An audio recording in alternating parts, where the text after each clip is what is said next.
Tere hommikust, head investorid, külalised, kliendid, täpselt kuskil tund tagasi avalikustasime oma 3. kvartali tulemused ja pakume nüüd nendele siis lisaks täiendavaid kommentaare. Minuga koos on siin ka Paavo Truu, meie finantsjuht juhatuse liige ja see esitlus kestab kuskil 20-30 minutit ja teil on võimalik siis koheselt ka ekraanil esitada meile küsimusi, vastame nendele küsimustele siis pärast selle esitluse lõppemist. Aga mina siis alustan sellega, et mis seda kvartalit eelkõige iseloomustas, et tegelikult oli tegemist 3. kvartaliga 2022, mis on siis Coop Panga ajaloo parimate tulemustega kvartal. Et me teenisime 5,7 miljonit puhaskasumit, see on circa miljon rohkem kui eelmisel kvartalile. Meie kulu-tulu suhe oli esimest korda siis kvartali jooksul 50% juures, omakapitali tootlus 19% juures. Et selliseid tulemusi ei ole me kunagi varem teinud. Et meie kvartalis, nagu millele võibolla tähelepanu pöörata, millega me kokku puutusime, oli see, et hoiuste kasv ja kaasamine on 3. kvartalis olnud kindlasti raskem kui eelnevatel kvartalitele. Et kui vaadata ka Eesti Panga või turu kogu statistikat, siis sel aastal hoiuste maht Eestis ei ole kasvanud. Et kui 2 viimasel aastal hoiuste maht kasvas, siis see aasta ei ole, mis tähendab, et me siis tarbime ära hoiuseid, mida me oleme viimaste aastate juures kogunud. Et see on võib-olla esimene märk sellisest turu jahenemisest. Ja loomulikult see täna hoiuste kaasamine nõuab suuremat müügitööd ja meie jaoks kõrgemat intressi nendele hoiustele. Siis teine punkt on see, et laenuportfelli kasv jätkuvalt, kui me näeme esimesi nõudluse kahanemise märke, et eelkõige siis hetkel ärilaenudes ja ka kodulaenudes. Ja seda võibolla siin just eriti septembrikuus, et nagu see võiks olla teine märk sellest, et keskkond ikkagi natuke on jahtumas. Siis kasvanud Euribor loomulikult mängib nii positiivselt meie tuludesse, aga teistpidi, nagu ma eelpool ütlesin, tõstab ka intressikulusi, et pool meie hoiustest on tähtelised hoiused, et Coop Panga puhul kogu see tulu, mis siis Euribor positiivsena toob aktiva poole peale, ei jää meile kätte, vaid ikkagi väga suure osa või kuskil poole me maksame ära ka selleks, et seda ressurssi kaasata kõrgema intressi pealt. Võlglaste tase on jätkuvalt väga madal, et me nagu sellesse faasi veel jõudnud ei ole, kus me peaks ütlema, et laenuportfelli kasva, võlglaste arv on kasvama hakanud, et seda ei ole, et kõigis segmentides Paavo näitab ka pärast täpsemalt tulemused väga head ja võlglased väga madalal tasemele. Ja kõik see kokku siis päädiski selle rekordilise kvartali kasumi väga heade tulemusnäitajatega. Ja ettepoole vaatavalt, et oleme alustanud ka siis ettevalmistusi täiendavaks aktsiaemissiooniks, et mis peaks siis aset leidma 4. kvartalis. Ja miks me seda täna teeme siin 4. kvartalis, et ühtepidi me tahame olla valmis nendeks võimalusteks, mis siin avanevad võibolla mõningase jahtuvise faasis, aga teistpidi olla valmis ka selleks, et me usume, et see kriis või jahtumine on ajutine ja olla valmis selleks, et kui majandus taas on stardipakkudel, siis meil oleks kapital oma kasvustrateegia jätkumiseks. Et need on võibolla sellised 6 märksõna, mis seda kvartalit iseloomustasid ja nüüd ma annan siit Paavole edasi sõna.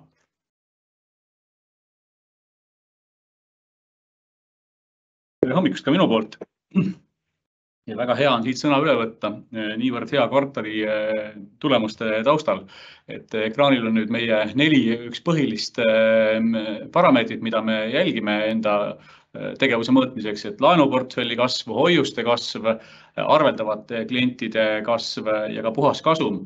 Ja nagu te näete, et siis 3. kvartalis on laenud, hoiused, kliendid kõik 6–8% kasvanud, mis ongi selline väga tugeva kasvutempo, mida me oleme siin kvartalist kvartalisse teinud ja kasub lausa 25% kasvanud, mis on siis, nagu Margus ütles, tähendanud meile 5,7 miljonist kvartali kasumit, mis on meie ajaloo rekord. ja aastase võrdluses samamoodi kõik olulised parameetrid on kasvanud 30–40% ja tegelikult me sellist tempot oleme näidanud juba mõned viimased aastad ja see teeb meist jätkuvalt Eesti kõige kiiremini kasvava panga. Ja kuigi me siin tunneme mingisugust jahedust keskkonnas, siis me tegelikult järgmistel aastatel kavatseme jätkata selle kasvukursil ja see on meie käekiri jätkuvalt ka edasi. Vaatame korra nüüd siis sisse, et kuidas me jõudsime sinna niivõrd heade tulemusteni ja kust see 5,7 miljonit kasumit tuli. Et selgelt meie kasumiaruande tulemusi juhib intressitulu pool ja tulud on kokku kasvanud siis 3,5 miljonit võrreldes möödunud aasta kolmanda kvartaliga ja sellest kõige suurema ploki 3,4 miljonit kasvu andsidki intressitulud. Ja intressitulude kasvu on tegelikult kõige rohkem panustanud ikkagi portfelli enda mahu kasv, mis on kasvanud aastaga 354 miljonit. Ja tõesti siia väikese killukese sellesse kolmandasse kvartalisse tuludesse andis sisse juba ka Euribor. Aga see tõesti on üsna väike killuke, sellepärast et kvartal algas juulikuus, hästi enam ei mäletagi, aga juulikuu alguses Euribor oli ikkagi veel 0 numbritega algav tase ja tegelikult Euribor meie tuludesse rullib sisse ikkagi 6-kuulise viitega, sest 6 Euribori fikseerimise hetk on igas laenulepingus erinev ja seetõttu see mõju on olnud veel ikkagi üsna piiratud. Aga järgmistes kvartalites me näeme seda mõju kindlasti oluliselt tugevamana. Tegevuskulude poole peal on kõige suurema kasvu on personalikulud ja IT-kulud.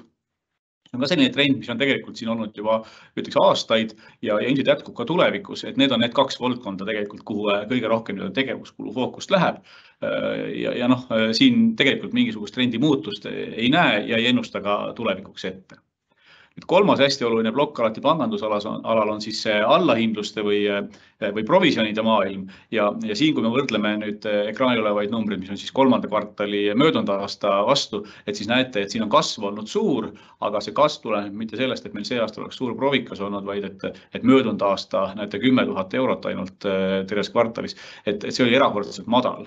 Ja see tulenes suuresti sellest, et möödunud aasta kolmandas kvartalis toimus pensionireform, nagu me mäletame, ja siis sellest vabanevast rahast inimesed maksid suhteliselt palju oma nii hea kui halva kvaliteediga kohustusi tagasi, aga eelkõige just nagu halva kvaliteediga ja sealt vabanes meil hästi palju tehtud provisione. Siis see aasta kolmas kvartal on olnud selle koha pealt hästi tavapärane. Nüüd kokkuvõttes see 5,7 miljonit, siis ütleks isegi, et nagu on üsna tavapärane tase meie tänaste tegevusmahtude ja efektiivsuse juures, et siin ühtegi nagu sellist väga suurt erakorralist sündmust välja ei oskagi tuua. Ja tõesti efektiivsusnäitajate poole pealt, kui me kvartaalselt vaatame, siis lausa 19% omakapitali tootlust, see ületab kaugelt meie pikaajalist eesmärki vähemalt 15%. Et selle üle on hea meel, et kui me sellist taset suudame hoida, siis kindlasti peaks olema aktsionärid ka õnnelikud. Ja vaatame siis natuke sarnased trendid, kui nüüd on ekraanil võrdlus siis 2022. aasta teise kvartaliga, ehk siis kvartalisse võrdlusega.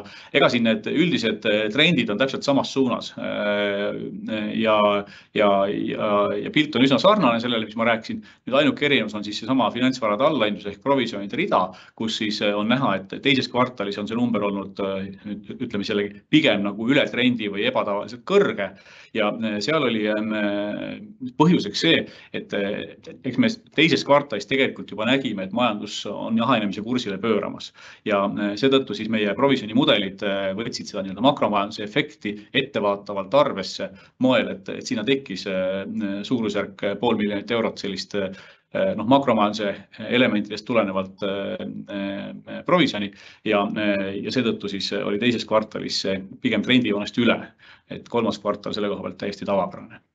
Ja veel kord siis puhaskasumi kasv kvartalisse 25%, mis on ülitugev. Laenuportfell jätkuvalt kasvab, kasvas aasta võrdlus siis 41% ja kvartalis 7%. Nagu Margus ütles, et laenu nõudluses me teatud sellist vaibumist oleme hakanud märkama. Nii et ei oleks üllatav, kui meil järgmised kvartalid see kasv oleks natukene väiksem, aga tõesti sellises keskpikas perspektiivis, kui me räägime siin juba mitmest kvartalist või lausa paarist aastast, siis me usume, et kasv kindlasti taastub ja majandus leiab selles uues keskkonnas endale jälle eduka raja, nagu ta iga eelneva kriisiga on leidnud. Ja mis on laenuportfelli puhul huvitav või rõõmsaks tegev on see, et see kasv on üsna balansseeritud. Et kui te vaatate, et siis meie ärilaenud ja eralaenud on kasvanud umbes nagu võrdsel määral ja meie portfell on päris toredasti balansseeritud, et meil ei ole väga tugevasti kaldu ei ärilaenude, ei tarbimislaenude ega kodulaenude suunas, vaid kõik on päris paraja doseeringuga ja kasvavad ka see kvartal lausa kõik vahemikus 6–8% ka segmentide kaupa. Nii et väga tasakaalustatud kuu on olnud. Nüüd selle pildi peal paistab veel üks väga oluline trendimuutus tegelikult on siis see brutointress. See on see joon seal graafikul ja te näete, et ta on kvartalist kvartalisse langenud kuni teise kvartalini ja nüüd on siis 4,9% tasemelt tõusnud 5,0 peale. Ja vaat see ongi eelkõige siis see Euribori efekt, mida tõesti me lehest loeme, et Euribor on juba 2%, siis siin on see efekt oluliselt väiksem just nimelt nendel põhjustel, mida ma varem kirjeldasin, et ta nii-öelda rullib sisse alles tasapisi. Aga jah, see efekt on nüüd esimest korda näha ka numbrites. Nüüd intressi tootluse portfelli lõikude kaupa vaadates suuri üllatusi ei paku, et seesama nii-öelda Euribori efekt paistab ära nii ärilaenudes, erakinnisvaralaenudes kui ka liisingus, kus portfell on seotud Euriboriga, eratarbimislaenudes laenuportfellis on fikseeritud intressiga tooted ja seal Euribor mõju ei avalda. Nii et seetõttu siis seal on see trend jätkuvalt nii-öelda nokk allapoole, aga teistes on see kerge põrge üles toimunud. Ja need pildid on kindlasti need, kus me järgmistel kvartalitel lootame, et see jõnks üles käib päris tugev, sellepärast, et Euribor on 2,0 täna ja see tuleb sisse suurel määral igale poole.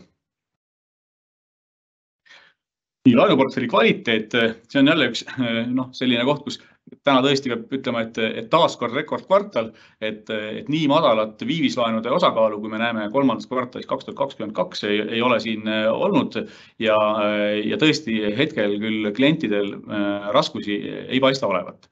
Et see ei tähenda, et me kuidagi moodi nagu ettevaatlikud või tähelepanelikud ei oleks, et me oleme üsna kindlad, et ikkagi jaheneva majanduse keskkonnas tekib kliente, kellel saab olema raske, aga hea uudis on see, et me oleme selleks valmistunud, ka mainitud see provisjonide metoodika, mis meil makromajanduskomponente arvesse võtab, tegelikult teises kvartalis selleks ka täiendavad reserve lõi.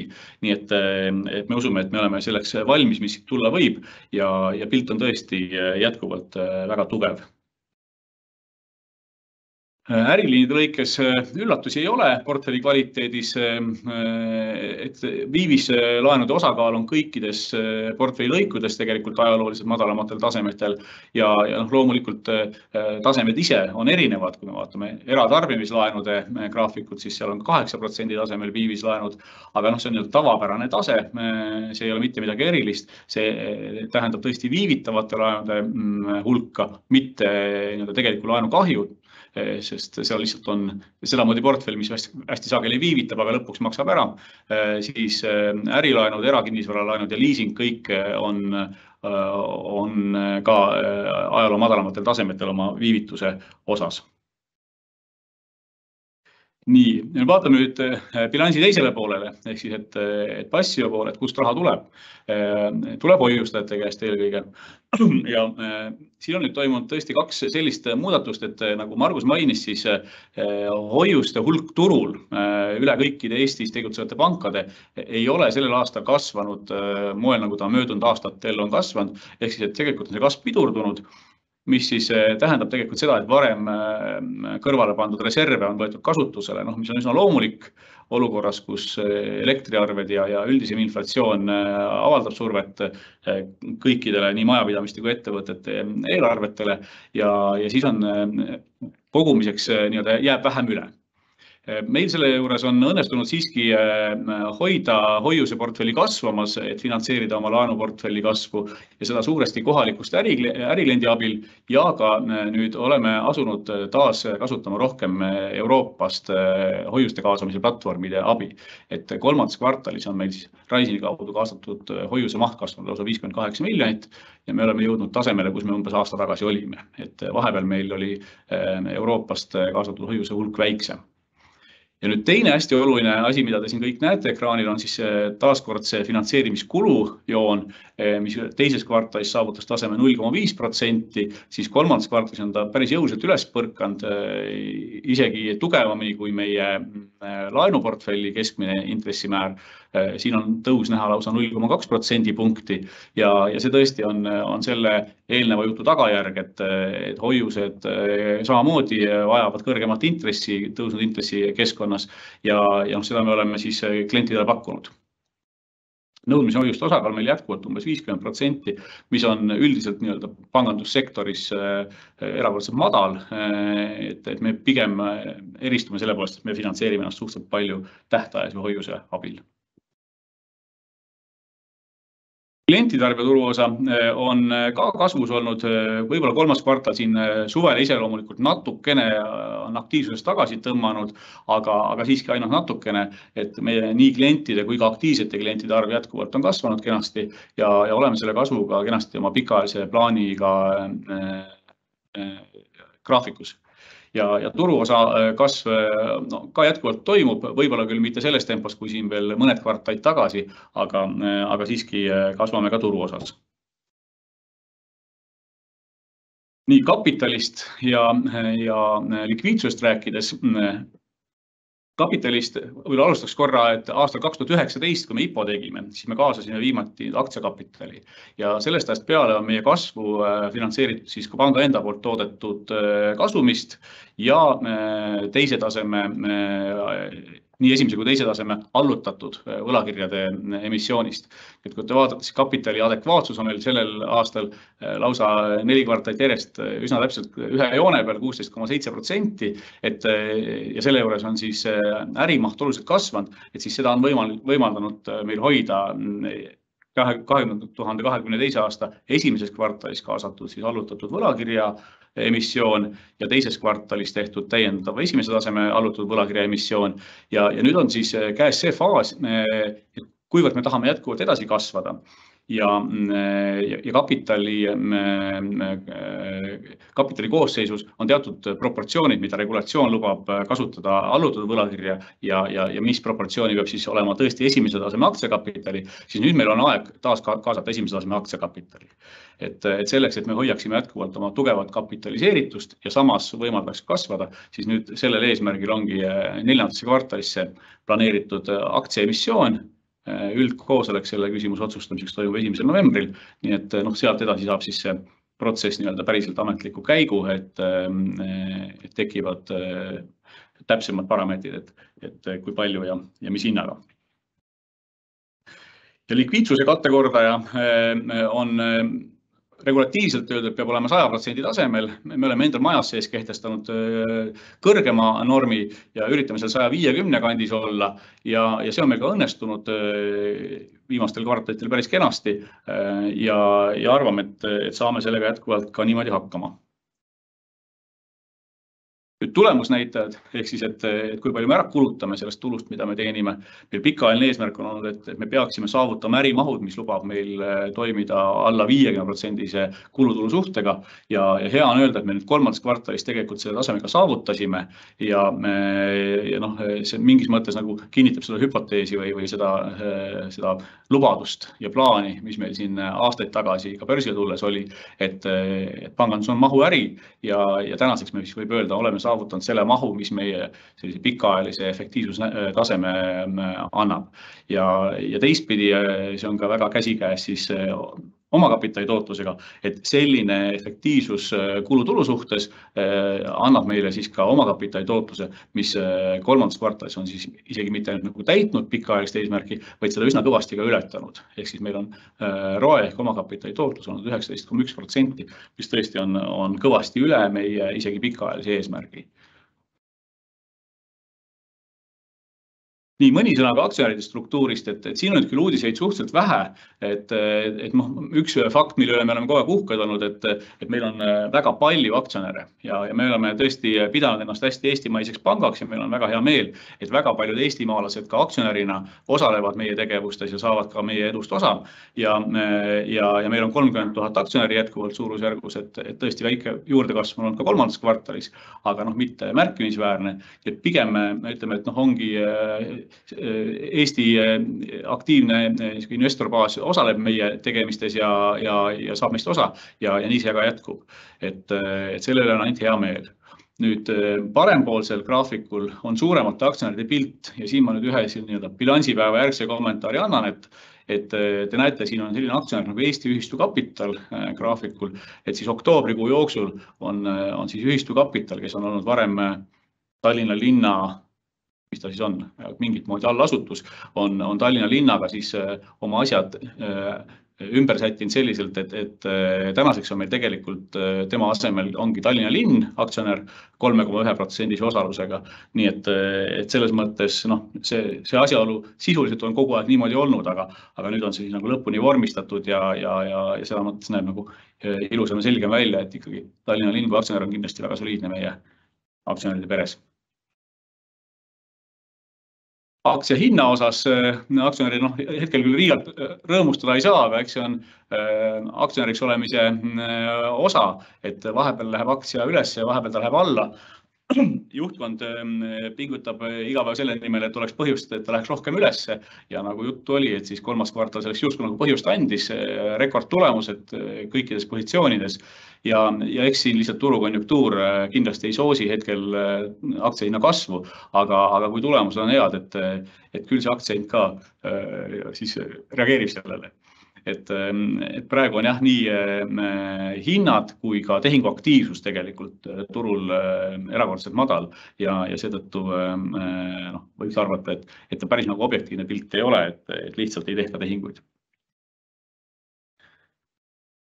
Nii, kuidas seda siis kokku võtta, et tõesti oli jälle erakordselt tugev kvartal kasvu mõttes, ma ütleks meie jaoks nagu tavapärasel tasemel, et me oleme harjunud kasvama sellises tempos.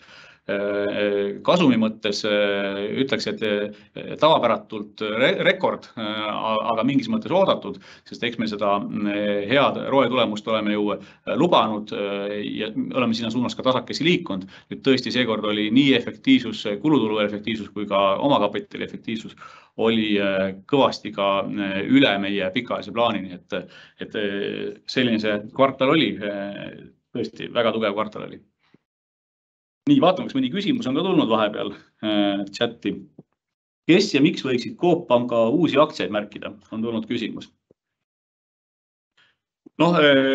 Nagu ma siin rõõmustasin, et 30 000 Eesti inimest on juba saanud Coop Panga loost osa, nii muredest kui rõõmudest, usutavasti rõõmusid rohkem, et kindlasti need samad 30 000 inimest võiksid ja saaksid jätkuvalt panustada ja saada osa sellest kasvuloost. Ja nüüd, kui korra natuke juriidikasse põrgata, siis kõikide tänastel aktsionäridel on garanteeritud sellistes emissioonides oma osaluse säilimine. Juhul, kui nad tahavad märkida, siis nad selle märgitud koguse aktsiaid ka saavad enda osaluse proportsioonis. Kes tahab nüüd suurendada osalust, temal võib tekkida nagu allokatsioonis selliseid olukordi, kus talle võib-olla nii palju ei anta, kui ta tahab. Ja nüüd teine oluline märkus on see, et kuigi me ütleme, et me väga-väga ootame, et meil olemasolevad aktsionärid panustaksid, siis kindlasti on ka uued aktsionärid oodatud. Ja kolmas võib-olla märksõna siin on see, et kui me räägime olemasolevatest aktsionäridest, et nad võiksid panustada, siis meie tuumikaktsionärid Coop, Andresson ja CM Capital ning ka juhatus on tegelikult kinnitanud siduvalt, et see seltskond siis oma osaluses kindlasti märgib. Et sellega on meil tegelikult 8,6 miljonit, 8,5 miljonit eurot nii-öelda nagu siduvalt garanteeritud märkimist. Et võt see võiks olla see vastus siis. See tegelikult on circa 60% sellest kavandatavast emissiooni mahust peaks olema siis tuumiki investorite poolt antud garantiidega tegelikult juba kaetud, et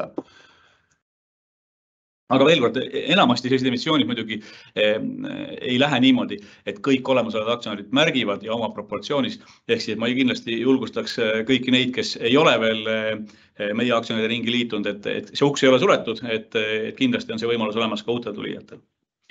Nii, kui suur on hoiuse platvormidest kaasatud hoiuse kogumaht ja keskmine intress kolmanda kvartali seisuga? Kogumaht oli meil kolmanda kvartali seisu lõpuga nüüd ma natukene võib-olla ütlen peast suurusjärgu 140 miljonit eurot. Meil on tegelikult 9 kuu vahearuandes, ma arvan, see number ka avalikustatud täpselt, aga suurusjärk on selline 140-150 miljonit eurot. Ja see moodustab 11% meie hoiustest, ehk siis, et me oleme selle samal tasemel suhtarvu mõttes, et 11% hoiustest Riseni kaudu oli meil ka aasta tagasi kolmanda kvartali lõpus. Intressid on seal muidugi väga erinevad, sest ka seal on erinevatel aegadel kaasatud hoiuseid ja erinevate tähtaegadel kaasatud hoiuseid. Et seal samamoodi see tekib teatud mõttes selline nagu hoiuste miks. Aga muidugi, mis on seal samamoodi trend väga selgelt, viimased 3 kuud on seal ka intressid üles läinud, et Riseni platvorm elab selles samas intressi muutuse keskkonnas. Nii, küsimus veel olnud. Üks Eesti kinnisvaralaen. Vaikselt tõepoolest, see mõttes parem aru.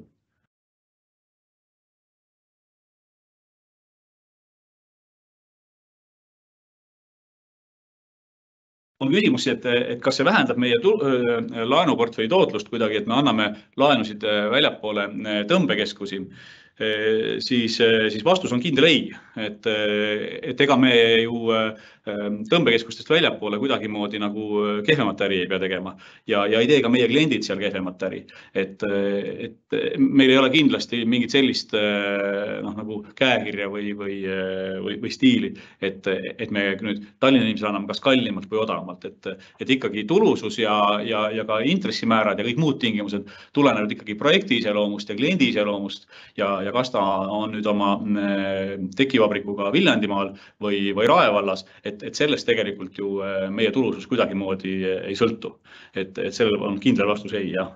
Okei, ja ma võtame siit ka paar järgmist küsimust siis, et küsimus selle kohta, et kas sellest rekordisest kasumist ei piisa meie kasvuks, et peab uusi aktsiaid juurde emiteerima, et siin on nagu väga selge põhimõte, et kui Coop Pank kasvab 30-40% aastas ja meie omakapitali tootlus on kuskil seal 15-20% vahel, siis ongi, et orgaaniliselt me suudame sellest kasvust ära katta oma kapitaliga osas kuskil poole, aga kui kasv on ikkagi 30-40% juures, siis see tähendab seda, et alati sellist kasvufaasides tuleb kaasata kapitali juurde.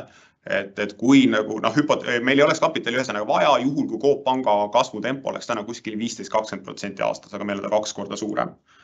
Ja teine küsimus, et millal otsustatakse lõplik aktsiahind siis selles uues emissioonis, et see otsustatakse siis, kui see märkimine algab ja kui me oleme öelnud, et see toimub 4. kvartali jooksul, see toimub peale seda, kui üldkoosolek on oma otsused teinud ja Finantsinspektsioon on meie emissiooni prospekti heaks kiitnud, et siin nagu ei saa öelda täpseid kuupäevi, aga siis alates 1. novembrist aktsionäride koosolek ja kui me ütleme, et 4. kvartali jooksul, siis järelikult seal novembrist, detsembri esimeses pooles see toimub. Nii, hetkel me rohkem küsimusi ei näe, aga võib-olla siis ootame veel mõned sekundid. Et kui kellelgi on, siis saab siia sisestada. Ja saab loomulikult pärast ka meile otse kirjutada. Aga ma siis lõpetuseks võib-olla ütlen seda, et kindlasti on ees natuke keerulisemad ajad.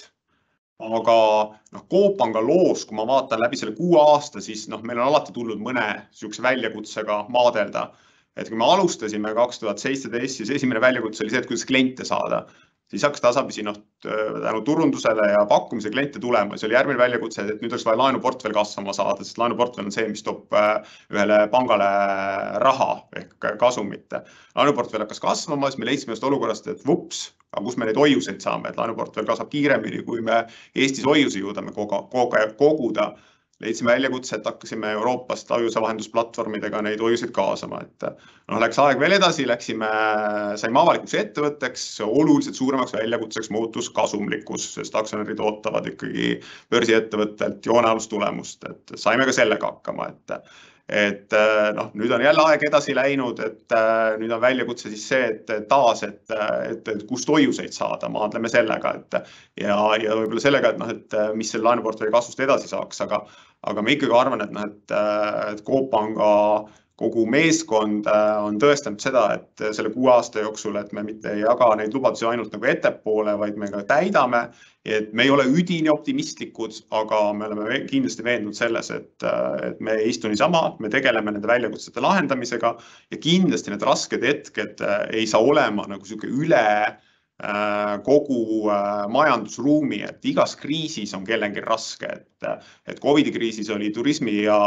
majutuse ja toitlustuse ettevõtetel raske, siin sõja algusega sel aastal oli raske nendel ettevõtetel, kellel on ekspordi-impordi siirded, nüüd tuleb üks periood, kus on raske nendel ettevõtetel ja ka eraisikutel, kellel on väga energiamahukas, kas siis ärimudel või kelle eelarvest energia moodustab väga suure osa, aga ka need ei ole kõik Eesti ettevõtted, et veel kord, et üks väljakutse järgneb teisele ja need ei ole siuksed ülesektorilised, et nagu, ja me tõesti arvame, et see kriis ikkagi, või mitte kriis, või ütleme, jahtumine on ajutine ja nüüd tuleb selles keskkonnas tööd teha ja ka selles keskkonnas tulemused ära tuua, et nii, kas midagi on veel vahepeal tulda?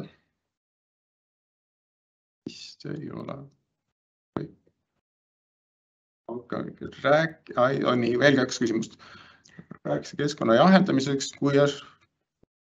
Sellest langusest ma ka natuke ütlesin, et tegelikult me näeme septembri lõpust alates esimesi märke, et tegelikult need on väga väikesed, aga on ka väga loogiline, et me siseneme perioodi, kus inimeste, kui võtta erakliendid, siis erakliendi rahakotis hakkab järgnevatel kuudel lihtsalt see energia osatähtus võtma suuremat rolli, mis tähendab seda, et ülejäänud kulusi peab kärpima ja nähtavasti ka mõeldakse selle peale, et kas nüüd ikkagi on mõtet nagu selles etapis kodu osta.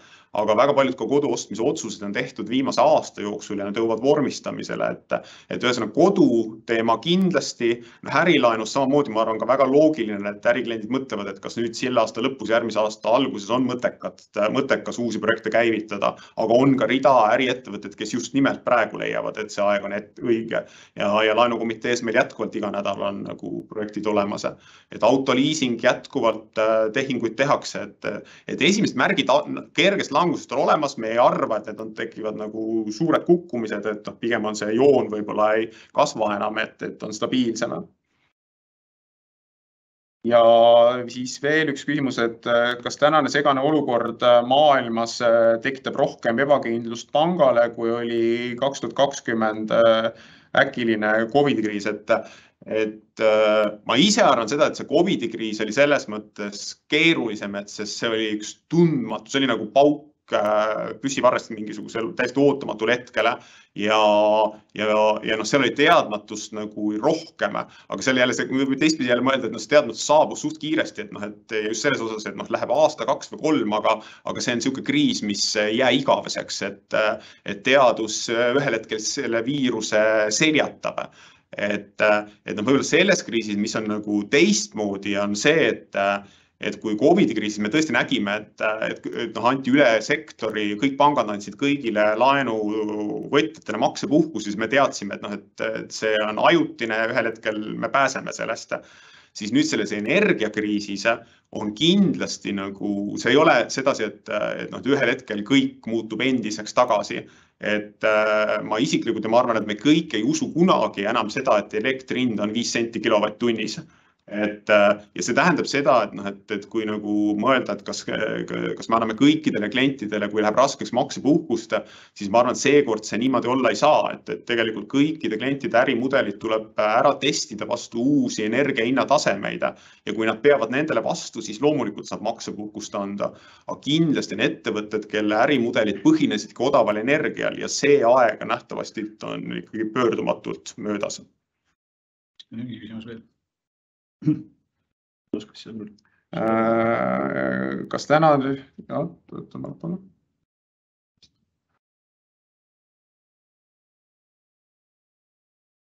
Nii, et kas 0,2% krediidiriski kulumäär võiks olla ka jätkusuutlik tase 4. kvartalis, et raske öelda, nagu Paavo ka ütles, et tegelikult me nagu vastu seda keerulist keskkonda suurendasime oma provisjone 2. kvartalis.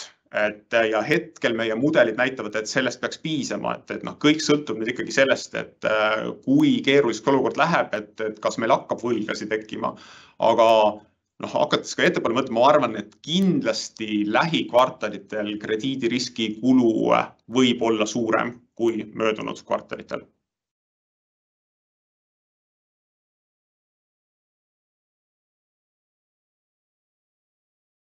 Nii, aga nüüd on vist tõesti kõik, et täname kõiki osalenuid, et veel kord meie meeskond jätkab töö tegemist, pingutamist selleks, et aktsionäridele jätkuvalt häid tulemusi tuua. Me kindlasti ei võta mõttetuid riske, et meie otsused on läbi kaalutletud ja me oleme kohapealne pank, me tunneme neid olusid ja tajume võib-olla seda pulssi paremini kui mõni teine turuosaline, et ühesõnaga tänud, jätkame. Aitäh, head päeva!